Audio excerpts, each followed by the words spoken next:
This is Poland. Heading east, this is Russia. The two have a contentious relationship, to say the least. For example, there have been 17 armed conflicts between Russia and Poland.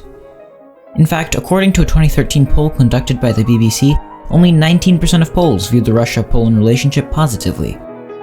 Russia, being the stronger nation, can afford to do drastic things without worrying about the impact. Poland? They have to be sneaky. So some Polish fishermen traveled over 12,000 miles, about 20,000 kilometers, just to annoy the Russians. But how? And why?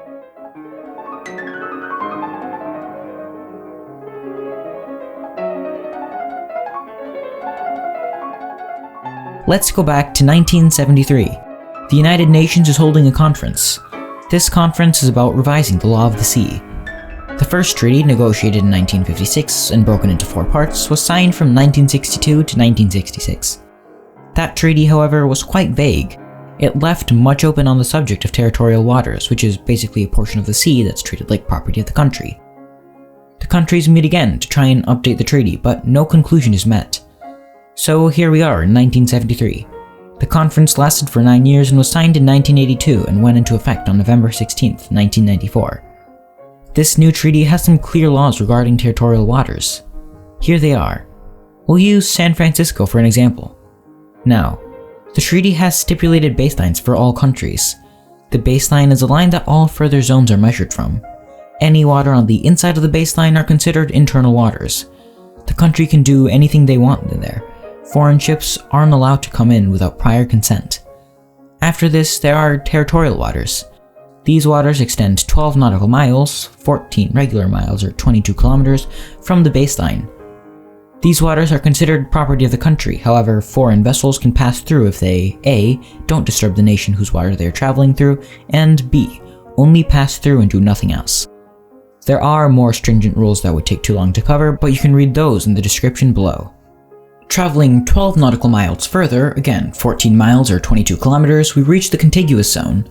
In this zone, the country can only prevent vessels passing through to protect its infringement of customs, fiscal, immigration, or sanitary laws and regulations within its territory or territorial sea. Here it's international waters. It doesn't belong to the country anymore. Finally, we reach the EEZ, or Exclusive Economic Zone.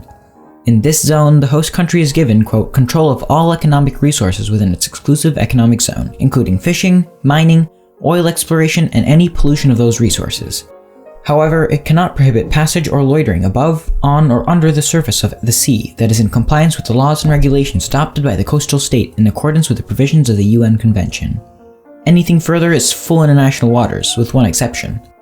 The continental shelf, basically the part of the continent that's underwater, may extend up to 350 nautical miles, or about 400 miles, 650 kilometers, past the baseline. The country has rights over oil there and has control over fish, safety, and environmental protection of the area. All of this was included in the treaty. It's not perfect, however. Like any treaty, people will try to find loopholes. There's one area, a resource-rich area, where the continental shelf hadn't been mapped yet. As such, there's a tiny area where the EEZ doesn't reach, called the peanut hole because it kinda looks like a peanut.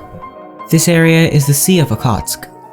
There's plenty of pollock, a type of fish here, so naturally this place was ripe for exploitation. In 1991, Polish fishermen traveled all the way from Poland just to fish. These fishermen traveled across the globe just to annoy the Russians instead of using nearby fishing locations.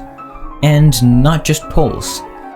According to Elena Matveyeva from the Moscow News Weekly, 39 Polish super trawlers burst into the central part of the Sea of Okhotsk, followed by 9 large South Korean trawlers and almost the entire Chinese fishing fleet. Somewhat later, fishing ships from Japan, Panama, Bulgaria, and Ukraine appeared. Reluctant to observe elementary international fishing regulations, foreign fishermen set to clear out the wealth of the Northern Sea. By 1993, however, the fish population was so depleted that all the countries that were fishing there made a pact to stop fishing there until the fish population rebounded. Russia then petitioned the United Nations to recognize the so-called peanut hole as an extension of its continental shelf, and in 2013 the UN granted the request. It became official in 2014. The Polish fishermen successfully failed. This is how to properly annoy someone, waste 20 years of their time and deplete their vital fishing stocks. So that's the story of how Polish fishermen and, well, Chinese, Korean, Ukrainian, Japanese, Panamanian, and Bulgarian traveled 12,000 miles just to annoy the Russians. If you liked the video, be sure to subscribe and like. Thanks for watching Explained. New videos every other Friday.